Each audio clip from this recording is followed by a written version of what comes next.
Hello fellow old schoolers, and welcome to the 6th match of the Swiss here with Composition A. We have 2 matches left before the top 8, and it's do or die here. Very close to getting in, but we can't, in theory, we can't lose any more games or Composition A will be out of the run. I have lost 1 game and won all the others. And in this matchup, I will try to start out with the deck text here. I can't really put my mind to if I want to have them in the beginning or have them at the end, so we're just gonna try to do both, and from time to time. And if you guys have a preference, I'd love to hear them in the comment section. We can make a vote which format we'll end up with. There are pros and cons for having the deck text before the match and after the match. But without further ado, this is Composition A coming up against the Eureka deck. And I think this brew has won all its matches except one as well, likely because we are seated the same place. So we see it here, 4 Eurekas, a couple of Sylvan Libraries, and 4 Shivan Dragons, a beautiful altar up there in the top from AS Altars, 3 Mahomoti Gens as big beaters. We have the Concordant Crossroads and Regrowth and a single Berserk, a couple of Summon Legends at the middle left there, 2 Triskelions, 4 Sushis. I have a Flashfire main deck here just to really annoy white. A red and a black Mox, and Ancestor Recall and Time Walk. Yeah, would be great for him to have a Time Twister as well, but I don't think he owns it. Casting a Eureka straight after draw 7 is usually pretty damn nice. A Braincaster could be nice as well, but I can't see it here. But for the same reason, get a lot of draws, get out a Eureka, and then just go to town. And there's the mana base. And yes, I know, we see 4 Maces of Ith main deck again. The Danish meta is getting kind of ridiculous. So a really unorthodox tournament deck here.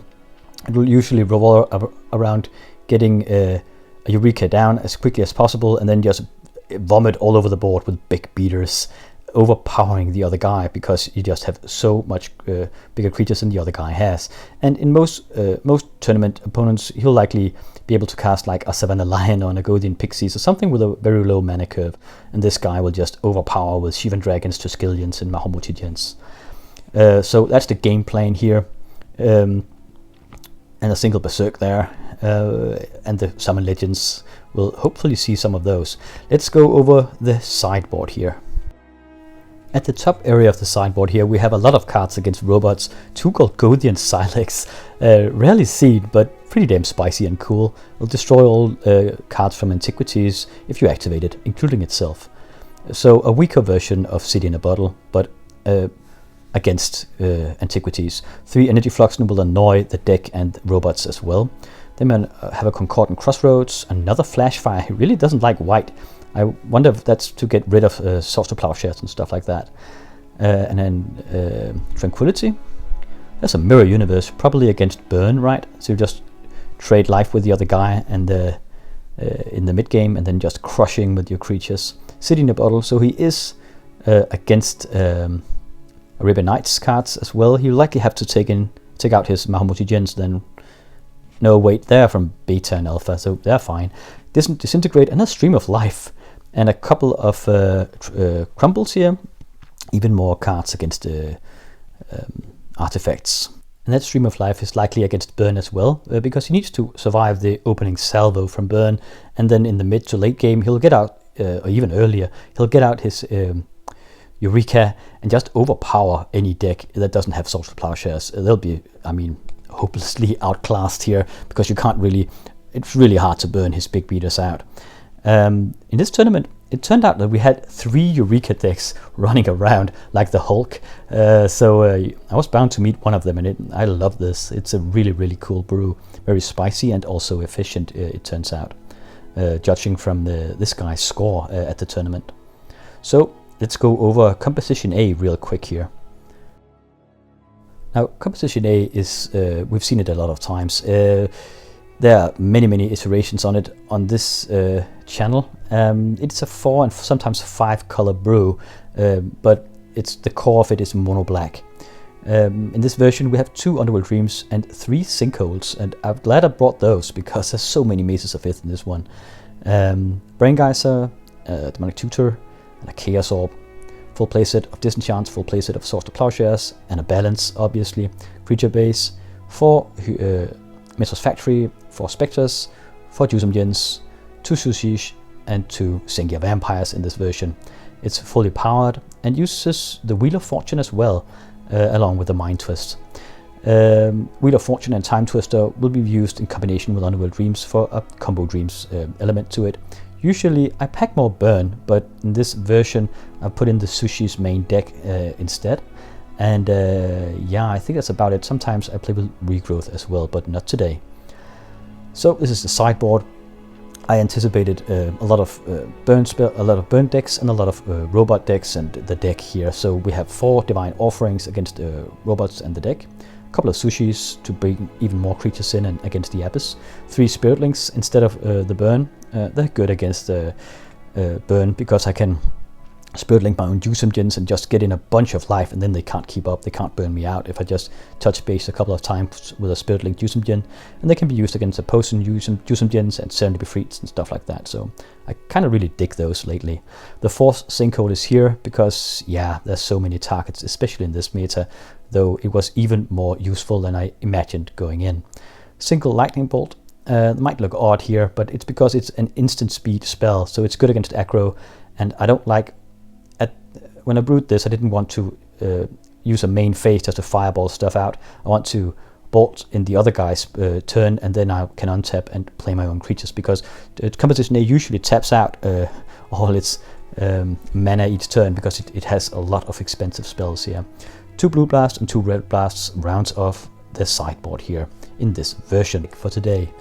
Sadly, before this matchup was recorded, I think we had a pizza break or something, because there was something wrong, so I didn't quite catch the 2 first turns of the match. The camera didn't turn on properly there, so I'll pause a bit and just go over what happened, and then we'll take it from there in the first round here. Luckily, I think this is the only time, or the last time this tournament, that this problem occurred. So let's dive straight in.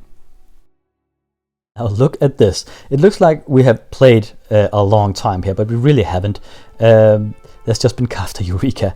So I'll just go it real quick here. I played a couple of lands, and then I Demonic Tutored, getting an Ancestral Recall in hand. He played, that's an Altered Sol Ring there. Next turn, he played his Eureka as a response. But I think he played it because he feared that I would Mind Twist him next turn. But as a response, I cast Ancestral Recall. So he puts down a lands, he puts down a Sylvan Library, he puts down a Maze of Ith, a Shivan Dragon monster, and a Sushi.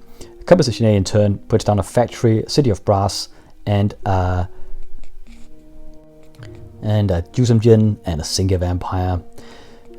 So big creatures on each side, a 5/5 and a 4/4. The Underworld Dreams will counter out his Sylvan Library here, because he can't really use it unless he wants to take damage, and don't even draw. It's just to look for the cards. So that's a pretty nice lockdown here. But he has a Shivan Dragon and a Sushi, and that Maze of Ith will keep me back. Otherwise, I would like to trade with my Jusum Jin. So yeah, looks pretty damn equal at this point. Composition A getting out a ton of muscle here, almost keeping up with Eureka at this point. So this is round number 3, I think, and he passes the turn to me, and I Swords to Plowshare his Jusum Jin at his end step. He pumps it once with his fire breathing, so he gets 6 points of life from that. So that was his end step, so now it's my 3rd turn. Imagine that, 3rd turn, and we have so much in play. Turbo game here. Okay, what's this? Taking a point of damage. Ooh, Brain Geysering here. 1, 2, 3, 4, 5. 5 cards. So it will postpone me a bit. Get a Mox Emerald out here, but that's a lot of cards. Another Factory. 2 factories in play. And he does have a Sushi. I should likely attack with both here. So he needs to figure out what he'll maze. And getting in with the Sengia Vampire. Really just crushing in here. almost playing the Eureka game better here than the Eureka deck itself. Okay, he uses his Sylvan Library, taking the damage here from the Underworld Dreams, but I imagine that he wants to get out here as Composition A is just running amok. Picking a card. Okay, strip mining one of the factories here. That was the card he picked. Counterattacking with the Sushi. Really? I'll block with the Jusumjin. And then he berserks. Alright. Good stuff. So it kills the Jusumjin and does 3 damage to me from the trampling Sushi here. Fair enough. Jusumjin did what it could. So attacking with 2 factories and a Singia, he maces the Singia. Oh, look at this! That's a wave of creatures coming out straight off that Brain Geyser there. He's down to 10 points of life or something here, taking even more damage. Or is it 5? I think it's 5 points of life. Yeah, he's a goner. That Underworld Dreams will make sure that he can't draw into any answers. And Composition A just overpowering after that Eureka in the first round here. Too bad that we didn't get the first 2 turns, but as said, it didn't really matter. It was just a single spell cast, and then we got our stuff out. So Composition A takes the first round here against Eureka. Now we'll sideboard and get ready for round number 2. I think we can actually see what he sideboards here. Keeping the Crumble in, taking a Mirror Universe and something else. And a Disintegrate. And another card we can't really see. It could either have been the Flashfire or the Crumble.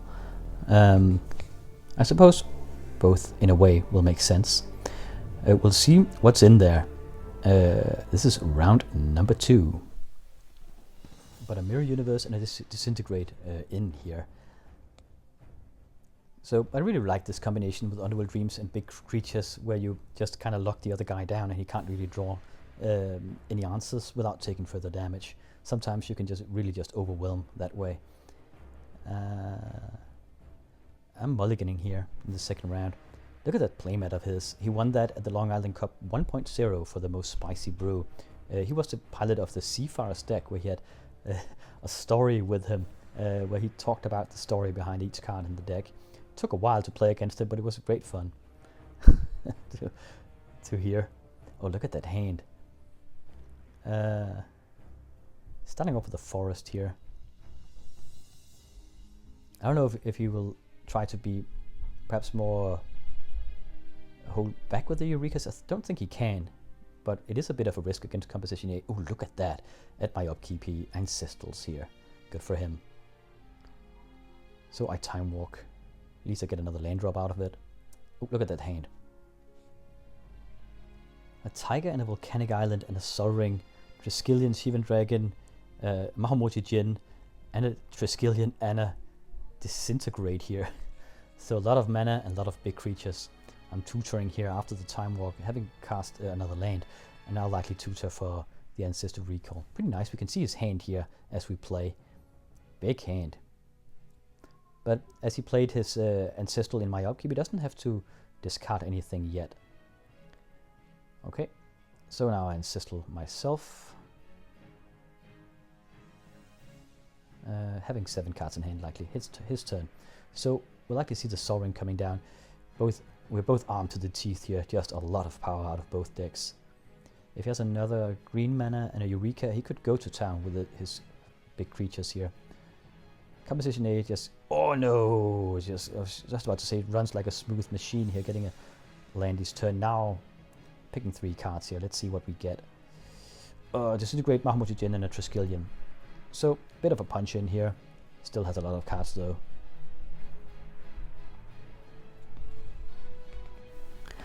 Getting a Tiger out here. He's completely mana fixed at this point. But, no. Ooh, just hard casting a Shivan Dragon here. Yep, 6 mana. That's fine. Now we need an answer or that thing will just crush in. But we likely have one. Yeah, just immediately using it here before I can pump it. And then punching in with the no, not punching in with the yes, punching in with the factory. Or some sort of dilemma there.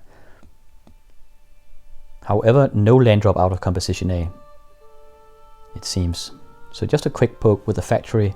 Now he has a Mace of Ith to keep my factory at bay. And continuing in with a Triskelion. Huge creatures. That Soaring is worth a lot for him. Okay, now Sword to Plowsharing it at his end step. So he'll likely try to shoot me here. I take 1 point of damage from the City of Brass, and then he shoots me. What? He shoots it? No, he shoots me for 2 and shoots itself for 1, so it gets back into the graveyard. So only take 3 points of damage all in all. 1 from the City of Brass and 2 from the Triskelion. He can't shoot itself, so he doesn't gain life then, I think. But it'll go to the graveyard instead. Jusumjin coming out here. There's a Mace of Ith against it though, so I likely have something to remove that mace, and he knows this, so he time walks here. Tries to get an answer. Oh, Mirror Universe though, that's a good answer. That's a bit of a dilemma. I likely sideboarded most of my artifact removal out. No, maybe not. He has Triskelions and Sushis. Otherwise that would be really, really cool. So what to do here? Taking a point of damage from the Jusumjin. If I do too much damage without killing him, he'll just trade life with me. And he has a Disintegrate in hand, if you remember correct. So he can actually just disintegrate me out. So I need to kill him before he can disintegrate me. And not be half-assed about it, because then he'll just trade life if he survives. It's actually a bit of a pickle here. And then he can kill me. Sushi coming down. Or did I get the Disintegrate from the Mind Twist? I might have done, but still. Trading life, if you trade lives back to me, the Jusumjin will kill me.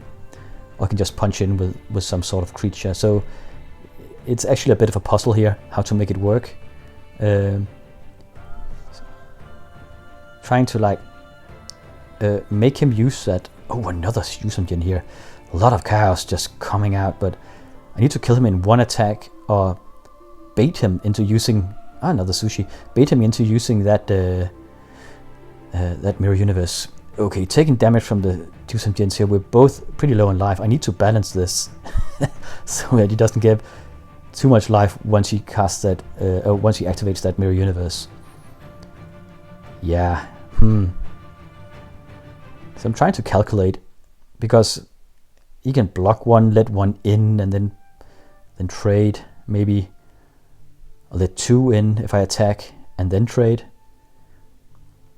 But he doesn't know if I have bolts or sonic blasts. It's really, yeah, it's a bit of a puzzle. Attacking with 1 Jusum, just trying to poke him down and find a time where I can just finish it.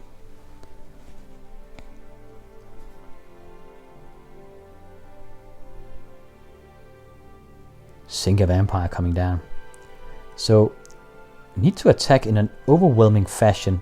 Well, now this is a dilemma again. Does he want to trade life with me here? He's at 8 life. And I'm at 10. I'll go down to 8 next turn. Now if he can survive the next onslaught and trade, I'll die to my own Jusumjins. It's really a pickle for both of us. I'm going down to 8 as well. Damn Mirror Universe. Though there's a risk that I'll draw into a disenchant or something and remove it, and then he's really in trouble.